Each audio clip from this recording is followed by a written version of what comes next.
आमदीद, good morning. बहुत बहुत शुक्रिया हमारे साथ ज्वाइन करने के लिए। थोड़ा लेट ज़रूर हुआ है, उसके लिए माजरत। प्रोग्राम सलाम जी के आप हमेशा 8:35 पे देखा करते हैं, 8:38 हो गए हैं, लेकिन फिर भी मुख्तलिफ सोशल मीडिया प्लेटफॉर्म्स पर, टेलीविजन स्क्रीन पर आप साथ देते हैं, ताउन देते हैं, या फिर प्यार मोहब्बत का सिलसिला जारी है आपकी जानिब से, उसके लिए बहुत बहुत शुक्रिया। आज के प्रोग्राम में भी मुख्तलिफ मौज़ूआत है, एक एक करके हम प्रोग्राम की तरफ जाएंगे।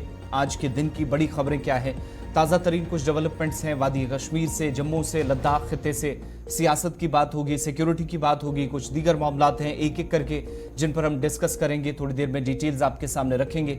हमारे नुमाइंदे अलग अलग इलाकों से हमें ज्वाइन करेंगे और बदलते मौसम के बीच कुछ एक इलाकों के अंदर राब्ते मुनक़ता हुए हैं, इस हवाले से भी बात करेंगे। मामूल के मुताबिक जो सरगर्मियाँ चल रही थी वो मुतासिर हुई हैं, उस पर भी चलकर आगे बात ज़रूर करेंगे। लेकिन तय फॉर्मेट है, फॉर्मेट के मुताबिक हमें आगे बढ़ना है। और सबसे पहले आज के दिन की बात करेंगे तो जुलाई की आज 19 तारीख है, साल 2023, 7वां महीना। हिस्ट्री ऑफ द डे में कुछ अहम वाक़यात हैं वो आपके सामने रखते हैं। और आज ही का दिन था जब 1947 में तकसीम हिंद के बाद कश्मीर को तकसीम करने की एक पेशरफ्त भी हुई, जिसे लेकर मुस्लिम लीग, कांग्रेस या जम्मू कश्मीर के अंदर जब महाराजा के निज़ाम के अंदर जो हिस्सा थे वो कई लोग नाराज थे। और पाकिस्तान आज के दिन को कश्मीर का इल्हाक भी अपने साथ मानता है, लेकिन यहाँ इसकी मुखालफत भी बरसों से की जाती रही। यानी वो दिन भी जिसको आज 19 जुलाई के तौर पर एक बड़े हिस्से के अंदर लोग ब्लैक डे के तौर पर भी मानते हैं, जब कश्मीर को तकसीम किया गया आज़ादी के बाद 1985 में। आज ही के दिन इटली में डैम टूटने से 268 लोगों की जान चली गई। साल 1870 के अंदर आज ही का दिन था जब फ्रांस ने प्रूशिया के खिलाफ जंग का बाज़ाब्ता ऐलान किया। 19 जुलाई 1269 को अलाउद्दीन खिलजी सल्तनत दिल्ली पर तख्त नशीन हुआ, जिम्मेदारी आज के दिन संभाली।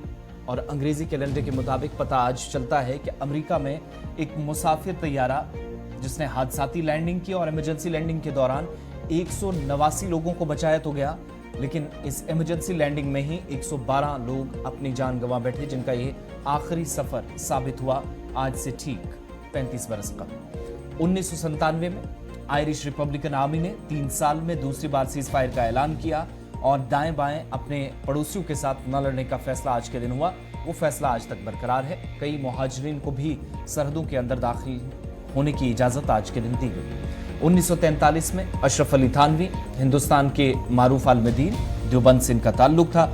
आज के दिन इंतकाल उनका हुआ, आज उन्हें भी याद किया जा रहा बरसी है।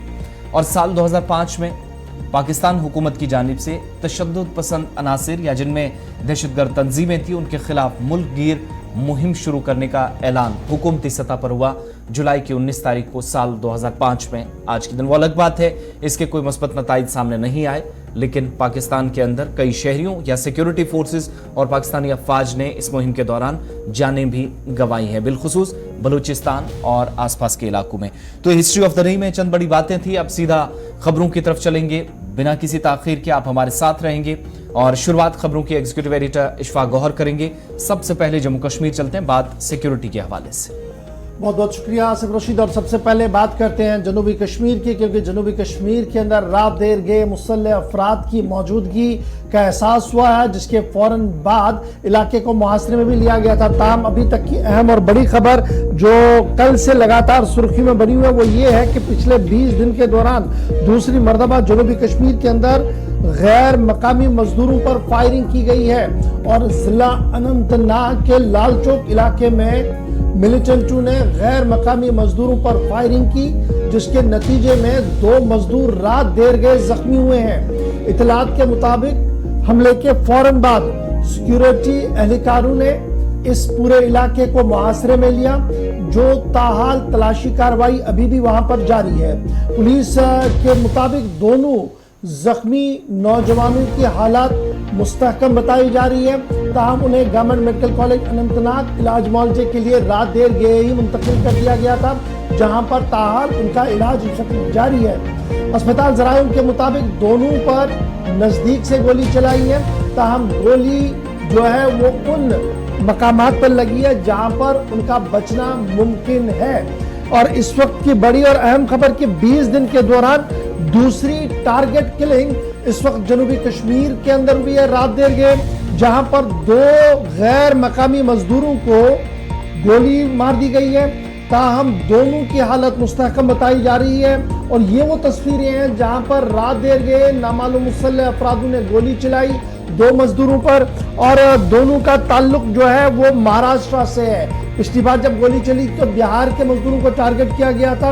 अब की बार अक्षय और सौरभ नाम बताए गए हैं, 2 मजदूर जो महाराष्ट्र के वहां पर कामकाज के लिए आ रहे थे और पिछले कई हफ्तों से वहां काम कर रहे थे। नामालूम मुसल्लह अफराद ने रात देर गए नजदीक से गोली चलाई दोनों पर, जिसके फौरन बाद जख्मी हालात में उन्हें अस्पताल लाया गया।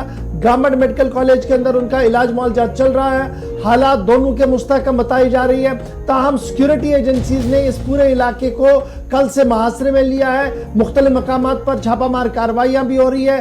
कल से अभी तक कोई गिरफ्तारी नहीं हुई है। ताहम बड़ी बात यह है कि बड़ी खबर यह है कि सर्च ऑपरेशन इसमें जारी है। बड़ी बात इस वक्त सामने आ रही है कि अक्षय और सौरभ दोनों मुस्तहकम बताए जा रहे हैं। 20 दिन के दौरान दूसरा बड़ा इंसिडेंट, आपको याद होगा कि कल ही जम्मू कश्मीर पुलिस ने कार्रवाई करते हुए जिला शोपियां के अंदर जो इंसिडेंट हुआ था वहां से मकामी एसएचओ को तब्दील किया था, और यह बताया जा रहा था कि किसी भी तरीके से लैतुलैल बर्दाश्त नहीं किया जाएगा, और सिर्फ 12 या 13 घंटों के अंदर अंदर ही ये दूसरी कार्रवाई हुई है। अगर आप इस हवाले से देखें, फिदा हुसैन इस वक्त हमारे साथ है। फिदा,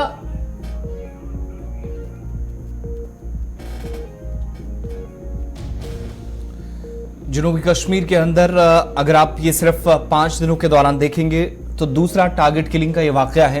पुलिस की जानिब से इसे मिलिटेंटों की जानिब से किया गया हमला करार दिया जा रहा है। सौरभ और अक्षय का ताल्लुक महाराष्ट्र से है, जिन दोनों पर हमला हुआ और लाल चौक के आसपास ये वाकया देर रात पेश आया। दूसरी बात ये कि 13 जुलाई, इससे पहले शोपियां का हमने जिक्र किया, वहां पर भी इसी तरीके से शाम के 8:30-9 के आसपास का वक्त था जब 3 गैर मकामी मजदूरों को टारगेट किया गया था।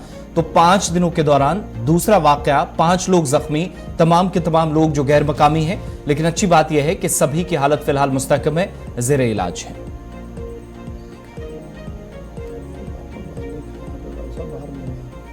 तस्वीरें लाल चौक और आसपास के इलाके की हैं। हालांकि मौसम भी खराब है। सर्च ऑपरेशन भी जम्मू कश्मीर पुलिस की जानिब से, एसओजी की जानिब से फौज के साथ मिलकर इस इलाके के अंदर चलाया गया। लेकिन ताज़ा तरीन तफसीलात के मुताबिक सौरभ और अक्षय की हालत मुस्तहकम है।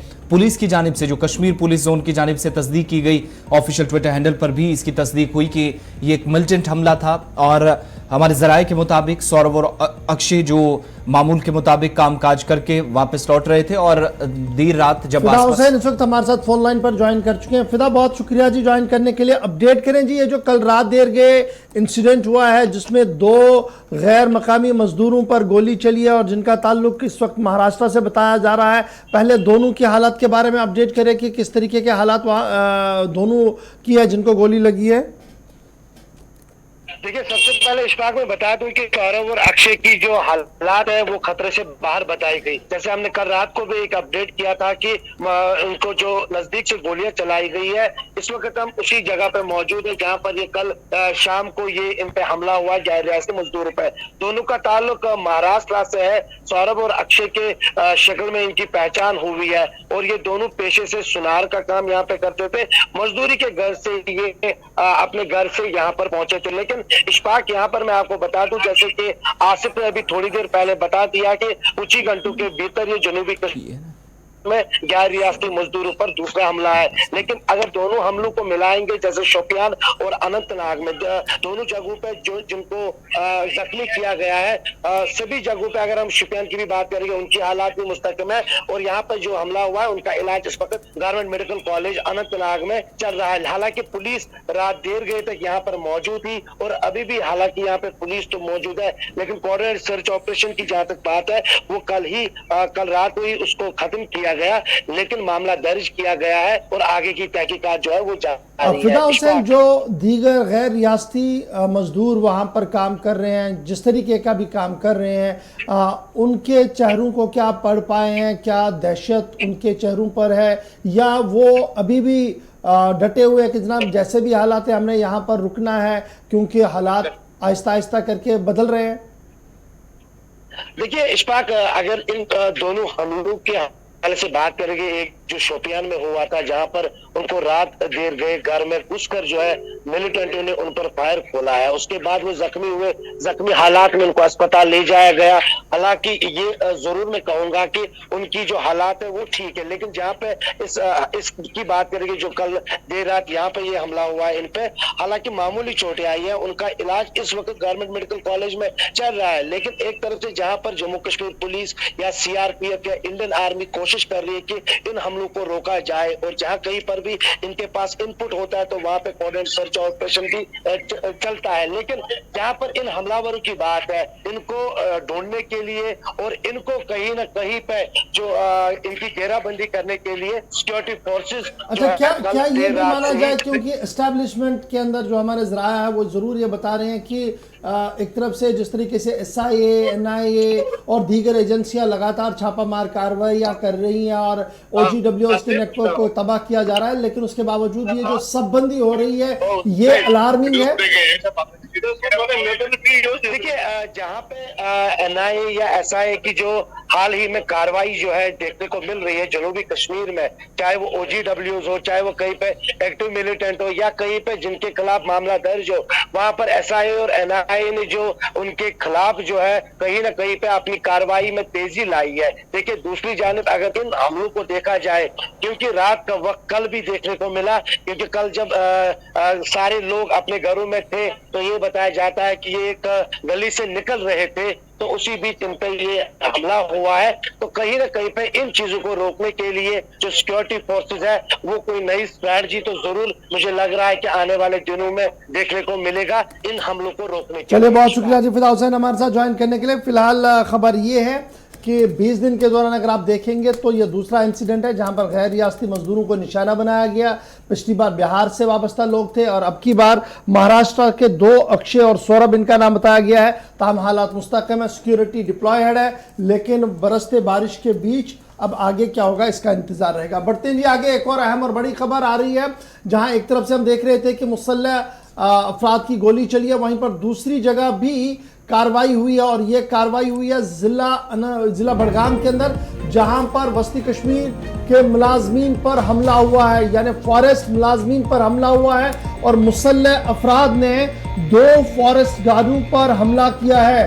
कनिदजन के इलाके के अंदर मुसल्लह अफराद ने 2 फॉरेस्ट के एम्प्लॉयज पर हमला किया है और यह हमला उस वक्त हुआ है जब वो एक नाका लगा के हुए थे, अपनी रूटीन की ड्यूटी कर रहे थे। इस बीच गोली चली है, इस तरीके की इतलात आ रही हैं और दोनों को रात देर गए, ये भी रात देर गए का इंसिडेंट है। बड़गाम जिले के अंदर कनिदजन का रेंज है जी, ये फॉरेस्ट रेंज पखरपोरा कंदजन का इलाका है जहां पर मुसल्लह अफराद ने फॉरेस्ट मुलाजमीन पर हमला किया है और इस हमले के नतीजे में 2 मुलाजमीन बुरी तरह से जख्मी हुए, जिन्हें रात देर गई SMHS अस्पताल श्रीनगर मुंतकिल कर दिया गया है। और श्रीनगर मुंतकिल होने के साथ ही एक मुलाजिम की हालत जहां मुस्तहकम बताई जा रही है, ताहम दूसरा मुलाजिम जो है वो बुरी तरह से जख्मी हुआ है। 2 फॉरेस्ट के मुलाजमीन कल रात देर गए जख्मी हुए हैं, जिनकी शिनाख्त जहांगीर अहमद के बतौर हुई है एक, और दूसरा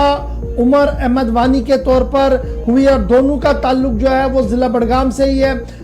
एक बहस्ती फॉरेस्ट वाडूरा फॉरेस्ट एरिया के अंदर काम कर रहे थे, दूसरा एज ए कैजुअल लेबर के तौर पर वहां पर थे, लेकिन अपनी ड्यूटी पर तैनात थे और रात देर गए मुसल्लह अफराद ने कनिदजन के आसपास के इलाके के अंदर कार्रवाई करते हुए जख्मी कर दिया है दोनों मुलाजमीन को। बड़ी खबर हम आपको इस वक्त बता रहे हैं और ये खबर आ रही है जिला बड़गाम से, जहां पर फॉरेस्ट एम्प्लॉयज पर रात देर गए मुसल्लह अफराद ने कार्रवाई की है। कनिदजन के मकाम पर यह कार्रवाई हुई है और दोनों को SMHS अस्पताल मुंतकिल कर दिया गया। मोहम्मद अशरफ हमारे नुमाइंदे बड़गाम से हमारे साथ फोन लाइन पर ज्वाइन कर चुके हैं। अशरफ, बहुत शुक्रिया ज्वाइन करने के लिए। इस वक्त की अहम और बड़ी खबर कि मुसल्लह अफराद ने रात देर गए फॉरेस्ट चेक पोस्ट पर तैनात मुलाजमीन पर हमला किया है। क्या कुछ ताजा तरीन खबर आपके पास? देखिए गौहर, जहां तक इस हमले की हम बात करें, ये उसको सोनी ब्रिज पुल के नजदीक ये कंडीशन इलाका पड़ता है और ब्लॉक भी ये कंडीशन आता है। और RI-32 ये जो है रेंज इनका होता है, ब्लॉक जो है कंडीशन है, और दूध गंगा जो है इसका रेंज ऑफिस है, और PP डिवीजन इसका बदनाम आता है। ये दो मुलाजिम जो है करीबन 12:55 पर ये जब पेट्रोलिंग रात को कर रहे थे तो अचानक से एक जो मैंने कहा सोना जो बजर एक ब्रिज है वहां पर जब ये पहुंचे तो इनको लगा कि शायद स्मगलर्स है, जो कि जो टिम्बर स्मगलर्स है, वो उनके पीछे वो दौड़े। तो उन्होंने जब उनपे लाइट का इस्तेमाल किया, ऐसा जो कि वहाँ जो अफसर जिसको गोली लगी है जहांगीर अहमद को, जो कि फॉरेस्टर है, और साथ में जो उसके कैजुअल लेबर है इमरान अहमद जो कि कैजुअल है, तो जैसे उनके पीछे दौड़े उन्होंने कहा कि शायद ये स्मगलर हो सकते हैं। तो लाइट का इस्तेमाल जैसे उन्होंने किया था, वहां से जो है वो जो बंदे थे उन्होंने वहां से फायर किया, और जिसमें जो है इमरान को जो है वो काफी जख्मी हो चुका है, और इस वक्त वो जो है SMS हॉस्पिटल में जिंदगी और मौत की कश्मकश में लड़ रहा है। वहीं पर जब हम रेंजर फॉरेस्टर की बात करें जहांगीर अहमद, उसको भी जो है गोली छू के निकली है और वो इस वक्त ठीक है। और ये पुलिस स्टेशन जो है राजपुरा का पड़ता है, हालांकि PP डिवीजन बड़गाम का है। तो लगातार जो हम देख रहे हैं कि बड़गाम के अंदर पहले भी हमने कई बार जो फॉरेस्ट डिपार्टमेंट से बात की थी कि उन्होंने ये कहा कि जो हमारे पास जो मैन पावर है वो काफी कम है और काफी बड़ा एरिया जो है फॉरेस्ट कह रहा है, हम उतनी पेट्रोलिंग। अशरफ, क्या ये कंफर्म हुआ है कि गोली चली है या किसी तेजदार हथियार से हमला हुआ है? देखिए गवर, जहां तक हम बात करें, ये जिससे मेरी बात हुई, सोर्स से मेरी बात हुई, उसने ये कहा कि जैसे हमने उनके ऊपर लाइट डाली तो जो बंदा था उसने हम एक शॉल ओढ़ा हुआ था, तो वहां से उसने वेपन निकाल के जो है फायर किए, और जो उसको गोली लगी है टांग में, और जो उसके साथ और एक मुलाजिम था उसको जो है वो काफी जख्मी हो चुका है। तो ये कंफर्म है कि बंदूक से ही गोली चली है, न किसी तेज धार हथियार से उस पर हमला किया गया है। क्या जब ये कार्रवाई हो रही थी, क्या ये जंगल स्मगलर थे या मिलिटेंट थे? फिर इस तरीके की क्या कुछ तफसीलात आपके पास, आपके जराया क्या कुछ कह रहे हैं? क्योंकि अगर स्मगलर होते तो वो पीछे कुछ छोड़ जाते। क्या इस तरीके की कोई चीज वहां पर बरामद हुई है? देखिए गवर, जहां तक हम इस हमले की अगर आप बात करते हैं तो जाहिर सी बात है, जिस तरह से हमें सोर्स से बात, उसका ये कहना था कि जैसे हम ये जो पुल है स्वर्ण ब्रिज पुल इसको कहा जा रहा है, जैसे हम उसके नजदीक पहुंचे तो हमें लगा कुछ बंदे हैं, शायद ये स्मगलर हो सकते हैं, तो हमने उनका पीछा किया। जैसे हम नजदीक पहुंचे तो हमने लाइट टॉर्च का इस्तेमाल किया। जैसे हमने टॉर्च का इस्तेमाल किया, उसमें से एक बंदा पीछे मुड़ा तो उसने वहां से फायर खोले, और जिसके नतीजे में ये जो कैजुअल लेबर काफी जख्मी हुआ, और उसको जो दूसरा बंदा था उसको भी गोली लगी थी। उसके बाद उसने खुद जो Jahangir Ahmad forest casual labour को उठाया, अपनी गाड़ी में लेके आए, और फिर कंसर पुलिस स्टेशन फखरपुरा उसने वहां कांटेक्ट किया कि ऐसा वाक़ा हुआ। उसके बाद जो है इस को जो है SMS हॉस्पिटल शिफ्ट किया गया, जहां उस वक्त ये भी कहा जा रहा काफी अभी तक उसको जो ब्लड ट्रांसफर भी किया है, मगर उसकी हालत अभी नाजुक ही बताई जा रही है। जी गवाह, बहुत शुक्रिया हमारे साथ ज्वाइन करने के लिए। फिलहाल बड़ी खबर जो जिला बड़गाम के फखरपोरा इलाके कनिदजन से आ रही है, जहां पर मुसल्लह अफराद ने फॉरेस्ट मुलाजमीन पर हमला किया है। रात देर गए गोली चली है। पहले तो इतलात आ रही थी कि तेजदार हथियार से फायर हुआ है, लेकिन अब गोली की तस्दीक हो रही है, गोली चली है, जिसके नतीजे में 2 मुलाजमीन जख्मी हैं। एक बुरी तरह से जख्मी है, एक जुजवी तौर पर जख्मी है, और पुलिस ने इस पूरे मामले में FIR भी दर्ज कर ली है। जिला बड़गाम के 2 मुलाजमीन पर रात देर गए नाके पर फायर किया गया है, और ये बड़ी इतला इस वक्त जिला बड़गाम से सामने आ रही है। छोटा सा ब्रेक होगा जी, यहाँ पर ब्रेक के उस पार आएंगे तो आपको बताएंगे कि मौसम का मिजाज क्या कुछ है, और किस तरीके से श्रीनगर जम्मू कौमी शाहरा के साथ साथ दीगर शहरों पर भी आमदरफ्त बढ़ रहा है। छोटे से ब्रेक के फौरन बाद।